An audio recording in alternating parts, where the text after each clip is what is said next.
વિદ્યાર્થી મિત્રો, પાચન અને અભિશોષણ પ્રકરણમાં આપણે ખોરાકના પાચનની પ્રક્રિયા શીખી રહ્યા હતા અને આપણે નાના આંતરડામાં થતા પાચન ઉપર ધ્યાન આપીને એના પર આપણે ફોકસ કરતા હતા, એના વિશે શીખતા હતા.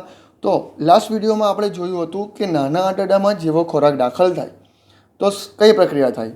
તો આપણે જોયું હતું કે પક્વાશય વિવિધ પ્રકારના અંતઃસ્રાવ ઉત્પન્ન કરે, જેની મદદથી પિત્તરસ, સ્વાદુપિંડ રસ અને આંતરરસનો સ્ત્રાવ થશે અને એ ખોરાક સાથે ભળશે.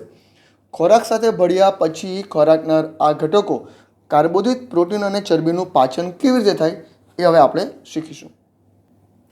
તો જે ખોરાક નાના આંતરડામાં દાખલ થાય છે તે પહેલાં તો એસિડિક હોય છે, કારણ કે જઠરમાંથી આવ્યો છે, જઠરમાં એસિડ ઉત્પન્ન થાય છે, એસિડિક હોય છે. અને એની અંદર જેવું પિત્તરસ દાખલ થશે તો પિત્તરસમાં રહેલા પિત્તક્ષારો અને બીજા ઘટકોની મદદથી એ એસિડિકમાંથી બની જશે બેઝિક બની જશે. બેઝિક એટલે આપણે કહીએ આલ્કલી બની જશે અને એની પીએચ આ માધ્યમમાં એની પીએચ 1.2 સમથિંગ હતી, જે વધીને એની પીએચ 1.2 હતી જઠરમાં.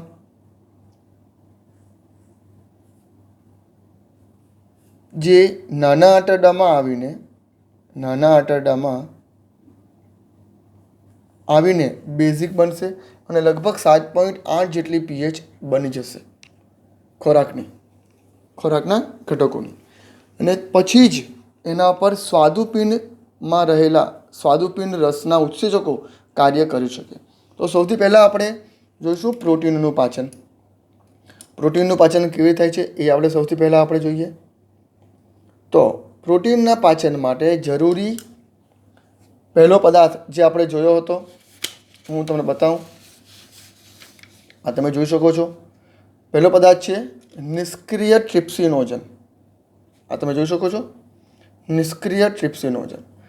તો નિષ્ક્રિય ટ્રિપ્સિનોજન સૌથી પહેલાં હું લખું છું અહીંયા ઉપર, નિષ્ક્રિય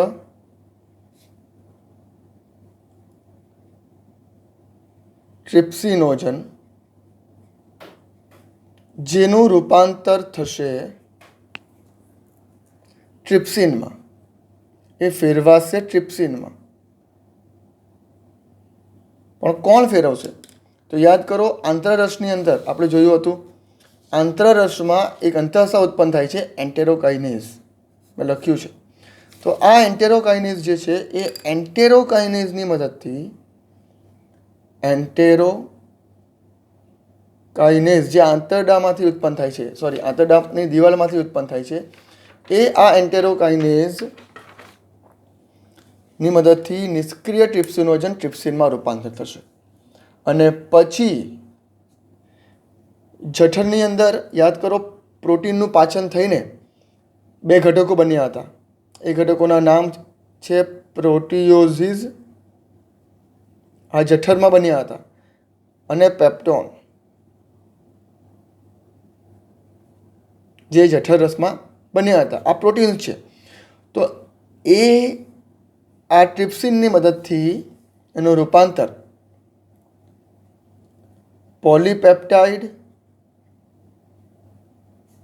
પોલીપેપ્ટાઇડ્સ અને એમિનો એસિડમાં થશે. આ એમિનો એસિડ એ પ્રોટીનનું સૌથી સરળ સ્વરૂપ છે. પોલીપેપ્ટાઇડ અને એમિનો એસિડમાં રૂપાંતર થશે. હવે આગળ, હવે નિષ્ક્રિય ટ્રિપ્સિનોજનનું કામ તો પતી ગયું. હવે વાત કરીએ બીજા ઉત્સેચકની, કાયમોટ્રિપ્સિનોજન. હવે નિષ્ક્રિય કાયમોટ્રિપ્સિનોજન છે, એનું રૂપાંતર થશે સક્રિય કાયમોટ્રિપ્સિનમાં. હવે એ કોણ કરે? તો એ કરશે ઉપર જે આપણે મળ્યો ને ટ્રિપ્સિનની મદદથી. ટ્રિપ્સિન બીજું પણ કાર્ય કરે છે, આનું તો પાચન કરે જ છે, આમાં રૂપાંતર કરે છે. સાથે સાથે એ કાયમોટ્રિપ્સિનોજનને પણ સક્રિય બનાવી દે છે અને કાયમોટ્રિપ્સિનમાં રૂપાંતર કરે છે. તો આ કાયમોટ્રિપ્સિન શું કરશે હવે? તો આમાં જે પોલીપેપ્ટાઇડ્સ જે હતા, જે આપણને ઉપર મળ્યા ને, એ પોલીપેપ્ટાઇડ્સ જે હોય એ પોલીપેપ્ટાઇડ્સનું રૂપાંતર આ કાયમોટ્રિપ્સિન છે એ હજી નાના પેપ્ટાઇડ્સમાં રૂપાંતર કરશે અને કેટલાકનું રૂપાંતર અને થોડા એમિનો એસિડમાં પણ રૂપાંતર કરશે. એમિનો એસિડ એ લાસ્ટ નિપજ છે, લાસ્ટ પ્રોડક્ટ છે. એટલે કે જુઓ, નિષ્ક્રિય ટ્રિપ્સિનોજનમાંથી ટ્રિપ્સિન બન્યું. એણે જે જઠર રસમાં, આ જઠર રસમાંથી મળતા હતા, જઠર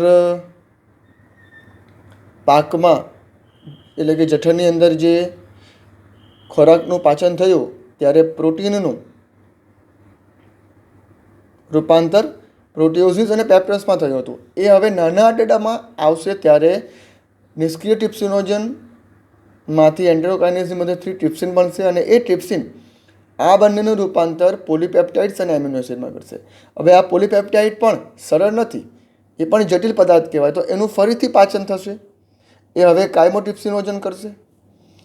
ટ્રિપ્સિનની મદદથી એનું રૂપાંતર કાયમોટ્રિપ્સિનમાં થશે, નિષ્ક્રિયમાંથી સક્રિય બનશે અને એ આ પેપ્ટાઇડ્સને નાના પોલીપેપ્ટાઇડમાં રૂપાંતર કરશે અને કેટલાકનું રૂપાંતર એમિનો એસિડમાં કરશે. એમિનો એસિડ તો બંધ થઈ જાય. એમિનો એસિડ એટલે લાસ્ટ એકદમ સરળ પદાર્થ. હજુ આ પોલીપેપ્ટાઇડ્સ છે અને આપણો ત્રીજો ઉત્સેચક પ્રોકાર્બોક્સીપેપ્ટિડેઝ હવે એ કામ કરશે. હવે પ્રોકાર્બોક્સીપેપ્ટિડેઝનું રૂપાંતર કાર્બોક્સીપેપ્ટિડેઝમાં થશે. આ નિષ્ક્રિય છે, આ સક્રિય છે. હવે એને પણ કોણ કરે છે સક્રિય?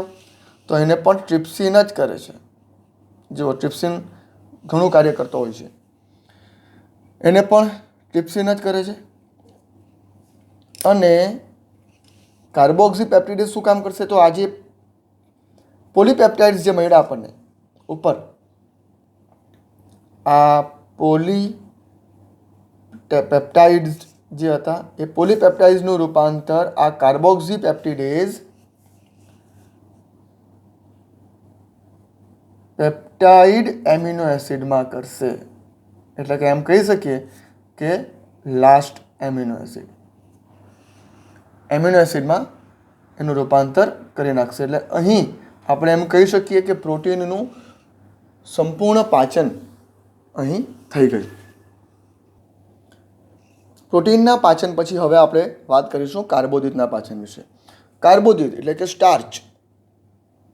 સ્ટાર્ચને આપણે પોલીસેકેરાઇડ પણ કહી શકીએ. પોલીસેકેરાઇડ્સ એક પોલિમર હોય છે. પોલિમર એટલે કે એક લાંબી શૃંખલા હોય છે શર્કરાની. તો સ્ટાર્ચનું પાચન આપણને ખબર છે એક જ ઉત્સેચક છે આના માટે અને એનું નામ છે એમાઇલેઝ. આ એમાઇલેઝ સ્ટાર્ચનું પાચન કરશે માલ્ટોઝમાં. માલ્ટોઝ એ એક પ્રકારની ડાયસેકેરાઇડ છે. ડાયસેકેરાઇડ છે. આ આપણે મુખની અંદર પાચન જોયું હતું, એમાં પણ આ જ વસ્તુ હતી. સ્ટાર્ચનું પાચન એમાઇલેઝ માલ્ટોઝની અંદર કરતો હોય છે. હજુ આ માલ્ટોઝ સરળ સ્વરૂપ નથી, હજુ એનું પાચન થશે. બીજી એક વાત કરીએ ચરબીનું. હજુ કાર્બોદિતમાં થોડું પાચન બાકી છે, જોઈશું આપણે પછી પાછળથી. ચરબીના પહેલાં તો પાચનની વાત કરીએ તો પિત્તરસ જ્યારે ખોરાકની અંદર ઉમેરાય, પિત્ત ક્ષારો ખોરાકમાં ઉમેરાય છે ત્યારે એ ચરબીના મોટા ગોળકોનું નાના ગોળકોમાં રૂપાંતર કરી નાખે છે. એટલે કે મોટા ટુકડા હોય તો એને નાના ટુકડાઓમાં રૂપાંતર કરી નાખે. હવે એ નાના ટુકડા જે છે ચરબી એટલે કે લિપિડ, આપણે લખીએ લિપિડ એટલે કે ચરબી. તો એનું રૂપાંતર કોણ કરશે? તો આપણને એના વિશે અંતઃસ્રાવ પણ ખબર છે, સોરી ઉત્સેચક પણ ખબર છે. તો આ લિપિડનું રૂપાંતર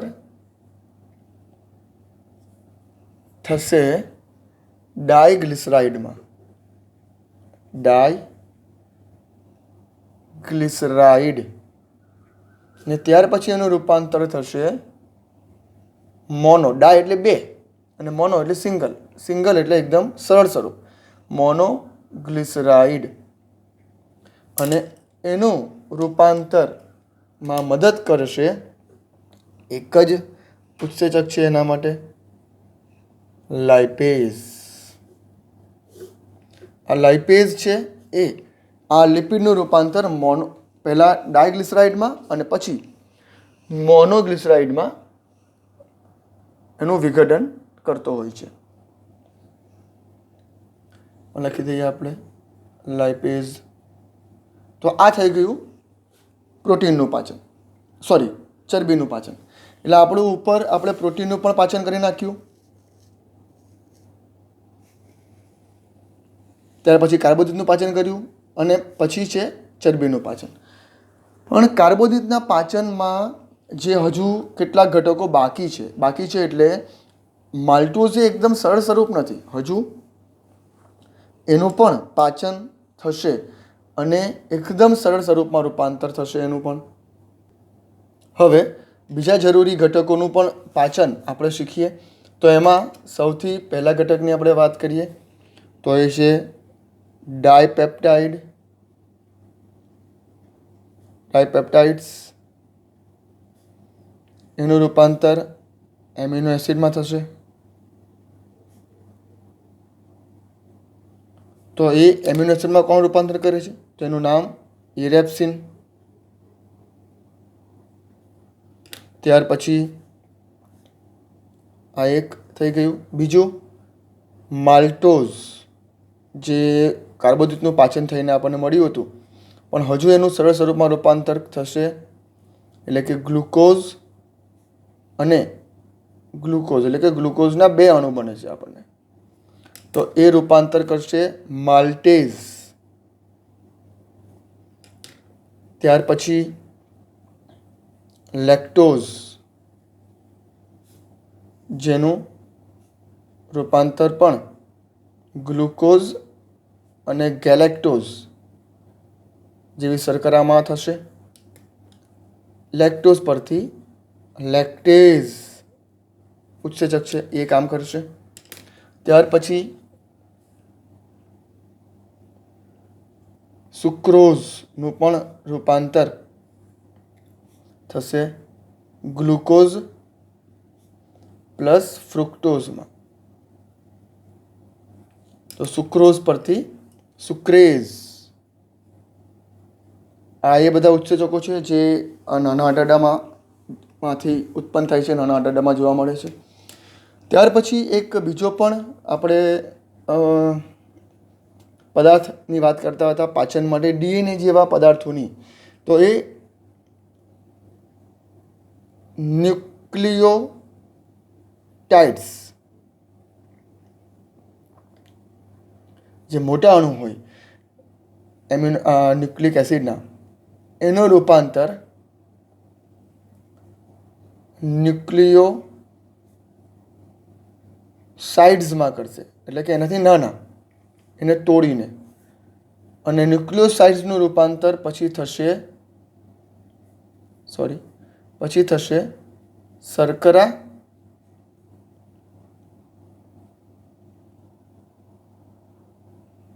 અને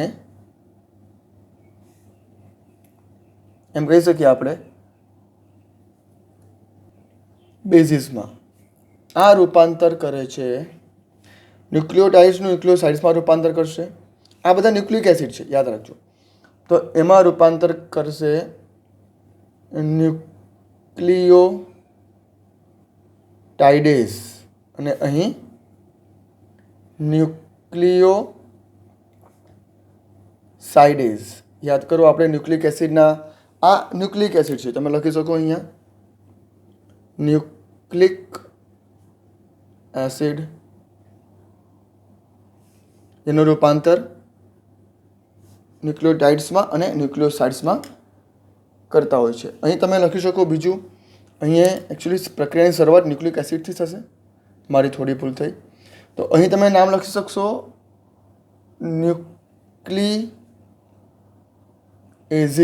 ન્યુક્લિએઝિસ. આ બંને ન્યુક્લિએઝિસમાં જ આવે. ન્યુક્લિએઝિસ એટલે કે ન્યુક્લિક એસિડનું રૂપાંતર ન્યુક્લિયોટાઇડ્સમાં કરશે ન્યુક્લિએઝિસ. ત્યાર પછી એનું રૂપાંતર ન્યુક્લિયોસાઇડ્સમાં અને ત્યાર પછી શર્કરા અને બેઝિસ જેવા પદાર્થો એટલે કે એકદમ સરળ પદાર્થોમાં રૂપાંતર કરતા હોય છે. અને લાસ્ટમાં આપણે એક વસ્તુ જોઈશું, ડાય અને મોનોગ્લિસરાઇડ જેવા પદાર્થો હોય ખોરાકમાં, તો એનું રૂપાંતર ફેટી એસિડ અને ગ્લિસરોલમાં થશે. આ ચરબીના લગતા પદાર્થો છે. ડાય અને મોનોગ્લિસરાઇડ એટલે ચરબીને લગતા પદાર્થો છે, ચરબીના પાચનમાં આવે. તો ડાય અને મોનોગ્લિસરાઇડનું રૂપાંતર ફેટી એસિડ અને ગ્લિસરોલ આ ચરબીના સૌથી સરળ સ્વરૂપો છે. ચરબીના સૌથી સરળ સ્વરૂપો છે. આપણે ચરબીના પાચનમાં જોયું ડાયગ્લિસરાઇડ અને મોનોગ્લિસરાઇડ. આમાં આપણે લખ્યું હતું લાઇપેઝ. એકચ્યુઅલી અહીં લાઇપેની જગ્યાએ લાઇપેઝિસ વધારે સારું પડશે. લાઇપેઝિસ. તો આ જે ચરબીના પદાર્થો હતા ડાયગ્લિસરાઇડ અને મોનોગ્લિસરાઇડ, એનું અંતિમ સ્વરૂપ છે ફેટી એસિડ અને ગ્લિસરોલ. તો અહીં આપણે લખી શકીએ એ જ લાઇપેઝિસ. એકચ્યુઅલી ત્યાં મારે આગળ કનેક્ટ કરવાનું હતું પણ હું ભૂલી ગયો, એ માટે લાસ્ટમાં તમને બતાવું છું. આ કેટલાક લાસ્ટમાં બનતા પદાર્થો છે. એટલે આ તમારે આ મુદ્દો તમારે ચરબીની સાથે કનેક્ટ કરી દેવાનો. તો આમ અહીં આ દરેક ખોરાકમાં રહેલા ઘટકોનું પાચન એટલે કે એના સરળ સ્વરૂપમાં રૂપાંતર થઈ જતું હોય છે. અને ત્યાર પછી નાના આંતરડામાં રહેલા રસાંકુરો દ્વારા આ બધા પદાર્થો, આ જે સરળ પદાર્થો છે એનું અભિશોષણ થતું હોય છે. એટલે કે શોષીને એ બ્લડમાં આપણા રુધિરની અંદર જતા રહેતા હોય છે, જે રુધિરના વહન દ્વારા વિવિધ કોષો સુધી આપણને મળતા હોય છે, પહોંચતા હોય છે. તો અહીં આપણું આ પાચનનો મુદ્દો પૂરો થાય છે. હવે આવશે અભિશોષણ. એટલે કે આ જે પદાર્થો એનું પાચન થઈ ગયું છે એ પાચિત પદાર્થોનું અભિશોષણ થવું જરૂરી છે. અને એને લગતા કેટલાક જરૂરી મુદ્દાઓ આપણે આના પછીના વિડીયોમાં ભણીશું. Thank you.